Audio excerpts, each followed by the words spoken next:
السلام عليكم ورحمة الله وبركاته. ليلة معانا الدبابة الإبرامز الأمريكية يونايتد ستيت.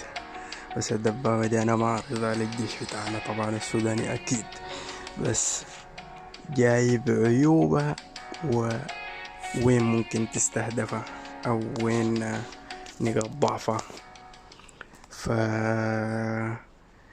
هي ومعاها طبعا الدبابة الألمانية الليوبارد 2.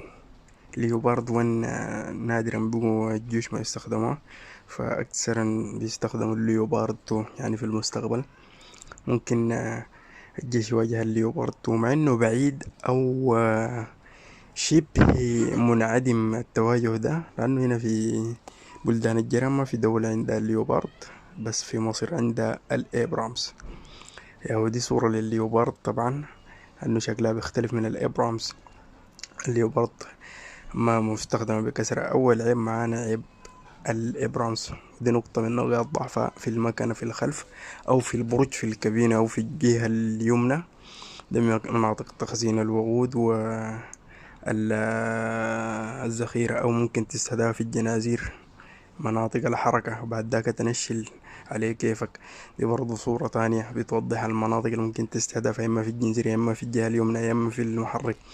هنا يا إما تستهدفها في الجهة اليسرى، ممكن جنب طوالي منطقة بتاعة تخزين الوقود. هنا برضو الجهة اليسرى. والماكينة الخلفية ممكن تضربها تعطل الماكينة. ممكن تستهدف الدبابة دي فوق في على البرج وتخرب المناظير الليلية، أو في النص تحت المدفع. وممكن الدبابة دي بالضبط تضربها تحت المدفع مباشرة. أنا عامل برضو منطقة محددة.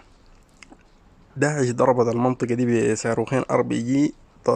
الكمينة أو الكابينة طارت ووقعت من الدبابة RPG. بس لسه ما تكلمنا عن صاروخ الكورنيت أو غيره. دي اللي برضو طبعا معانا برضو من نقاط ضعفها تحت المدفع مباشرة. في فرق ممكن تدخل فيها صاروخ أو صاروخين يعملوا مشكلة للدبابة وتعطلها. هنا ممكن الجهة اليسرى منطقة بتاعة تخزين ذخيرة ووقود برضو. هنا ممكن تستهدف برضو كمان في الجنازير تحت، أو في العجل بتاع التحريق. أو ممكن تستهدفها معانا الليلة طيارة روسية بدون طيار تسمى CAV. ممكن تستخدم الطيارة دي لضرب الأهداف المتحركة في الحدود، أو لتمشيط الحدود، أو لاستهداف ضرب الأفراد.